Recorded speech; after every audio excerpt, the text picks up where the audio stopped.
ഈ ചിങ്ങമാസം 1 മുതൽ ഒരു വർഷത്തേക്കുള്ള മേടക്കൂർ നക്ഷത്രങ്ങളായ അശ്വതി, ഭരണി, കാർത്തികകാല എന്നീ നക്ഷത്രങ്ങളിലെ സാമാന്യ ഫലങ്ങളാണ് ഇവിടെ പ്രതിപാദിക്കുന്നത്.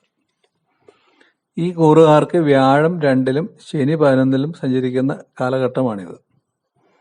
ഇത് പൊതുവെ പറഞ്ഞാൽ ധനലാഭം, കാര്യസിദ്ധി, ഉയർന്ന സ്ഥാനലബ്ധി, സമൂഹത്തിൽ അംഗീകാരം, ഭാര്യാസുഖം, പുത്രലാഭം, നൂതന ഗൃഹനിർമ്മാണം, പുതിയ വാഹനം ലഭിക്കാനുള്ള യോഗം ഇവയാണ് പൊതുഫലങ്ങൾ. ഇനി നമുക്ക് ഓരോ മാസം തിരിച്ചുള്ള ഫലങ്ങൾ കൂടി ഒന്ന് നോക്കാം. ചിങ്ങമാസം. ചിങ്ങമാസത്തിൽ കർമ്മരംഗത്ത് പുരോഗതി അനുഭവപ്പെടും.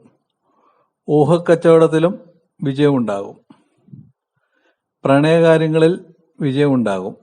വിവാഹകാര്യങ്ങളിൽ തീർച്ചയായിട്ടും ഈ കാലഘട്ടത്തിൽ ഒരു നല്ല രീതിയിലുള്ളൊരു വിവാഹം ആലോചിക്കാനും അത് നടന്നു കാണാനുമുള്ള ഒരു യോഗമുണ്ട്. വിവിധ മാർഗങ്ങളിൽ കൂടി ധനം ലഭിക്കും. വിദ്യാർത്ഥികൾക്ക് നല്ല കാലഘട്ടമാണിത്. അവരുടെ പഠന രംഗത്ത് നല്ല ഉത്സാഹം കാണിക്കും, നല്ല വിജയം നേടും. അടുത്ത് കന്നിമാസം. കഠിനാധ്വാനം വഴി പ്രവർത്തനങ്ങൾ വിജയം നേടും.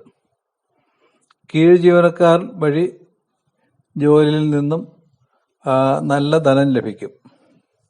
അപ്രതീക്ഷിത ധനലാഭത്തിന് സാധ്യതയുണ്ട്. ലോട്ടറി ഭാഗ്യം, അതുപോലെ തന്നെ ചിട്ടി നിറക്ക് ഒക്കെ സാധ്യതയുണ്ട്. വിദേശത്ത് പഠനത്തിന് പോകാനും ജോലിക്ക് പോകാനും പറ്റിയ സന്ദർഭമാണിത്. അടുത്ത തുലാം മാസം. പ്രവർത്തന രംഗത്ത് ചെറിയ മാന്ദ്യം അനുഭവപ്പെടും. ശത്രുക്കളിൽ നിന്ന് ഉപദ്രവം ഉണ്ടാകും. ഫുഡ് പോയ്സൺ പോലുള്ള കാര്യങ്ങൾ വരാതെ ശ്രദ്ധിക്കണം. മാതാപിതാക്കൾക്ക് അസുഖങ്ങൾ ഒക്കെ വന്നുവിടാനുള്ള സാധ്യതയുണ്ട്. സാമ്പത്തിക ബുദ്ധിമുട്ടും ഈ മാസം അനുഭവപ്പെടാം. അടുത്ത വൃശ്ചിക മാസം. വിവിധ മാർഗങ്ങളിൽ കൂടി ധനം വന്നു ചേരും. കടബാധ്യതകൾ കുറേയൊക്കെ വീടിപ്പോകും. മുടങ്ങിക്കിടക്കുന്ന പ്രവൃത്തികൾ പുനരാരംഭിക്കും. പ്രവൃത്തികളിൽ വിജയം നേടും. മേലധികാരികൾ അനുകൂലമാകും. തീർത്ഥയാത്രകൾ തരപ്പെടും. ആരോഗ്യനില പൊതുവെ തൃപ്തികരമായിരിക്കും. അടുത്ത ധനുമാസം. സ്ത്രീജനങ്ങൾ വഴിയും സുഹൃത്തുക്കൾ വഴിയും ധനം വന്നു ചേരും. കലാകായിക രംഗത്തുള്ളവർ ഈ കാലത്ത് തീർച്ചയായിട്ടും ശോഭിക്കും. സർക്കാർ ജീവനക്കാർക്ക് നല്ല സമയമാണിത്. അവർക്ക് പ്രമോഷനൊക്കെ കിട്ടാം, അല്ലെങ്കിൽ ദീർഘകാലമായിട്ട് ഉദ്ദേശിച്ച സ്ഥലത്തേക്കുള്ള ഒരു സ്ഥലം മാറ്റമൊക്കെ കിട്ടാം. എന്നാൽ ഇരുചക്ര വാഹനങ്ങൾ ഓടിക്കുന്നവർ കുറച്ച് ശ്രദ്ധിക്കേണ്ട കാലഘട്ടമാണിത്. അടുത്ത മകരമാസം. മകരമാസത്തിൽ വിവിധതരം രോഗങ്ങൾ വന്നുവിടാനുള്ള ഒരു സാധ്യതയുണ്ട്. അതുവഴിയുള്ള സാമ്പത്തിക ബുദ്ധിമുട്ടും ശാരീരിക ബുദ്ധിമുട്ടുകളൊക്കെ അനുഭവപ്പെടാം. വിദേശത്തുള്ള സുഹൃത്തുക്കളും സന്താനങ്ങളും സഹായിക്കും. സഹപ്രവർത്തകരുമായി അഭിപ്രായ വ്യത്യാസം ഉണ്ടാകും. എന്നാൽ സാമ്പത്തികമായിട്ട് വലിയ കുഴപ്പമില്ലാത്ത കാലഘട്ടമാണിത്. അടുത്ത കുംഭമാസം. സന്തോഷവും ബഹുധനലാഭവും സൗഖ്യവും അനുഭവപ്പെടും. സുഹൃത്തുക്കൾ വഴി വിദേശത്ത് നിന്ന് ധനം സാധ്യമാകും.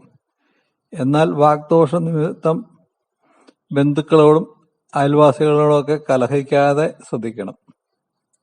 മീനമാസം. സർക്കാർ ധനം ലഭിക്കും. ഉന്നത സ്ഥാനലബ്ധി ഉണ്ടാകും.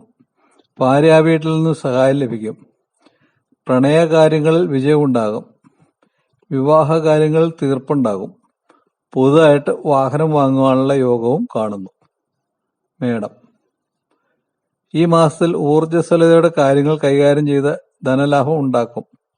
എന്നാൽ എടുത്തുചാട്ടം വഴി ചില്ലറ ബുദ്ധിമുട്ടുകൾ വന്നുവിട്ടേക്കാം.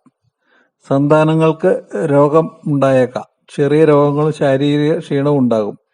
എന്നാൽ ധനപരമായി ബുദ്ധിമുട്ടുകൾ ഒന്നും ഉണ്ടാകാനുള്ള സാധ്യത കാണുന്നില്ല.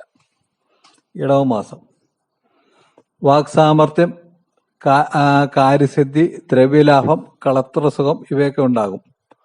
ഉന്നത സ്ഥാനപ്രാപ്തിയും അനുഭവപ്പെട്ടേക്കാം.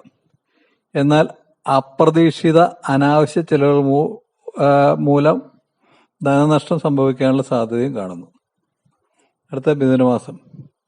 ബന്ധുക്കളുമായി നല്ല ബന്ധം സ്ഥാപിക്കും. ഭക്ഷണത്തിലെ അശ്രദ്ധ മൂലം അനാരോഗ്യം ഉണ്ടാകാനുള്ള സാധ്യതയുണ്ട്. നിലവിലുള്ള ജോലിക്ക് പകരം മെച്ചപ്പെട്ട ജോലിയിൽ കയറിക്കൂടാനുള്ള സാധ്യതയുണ്ട്.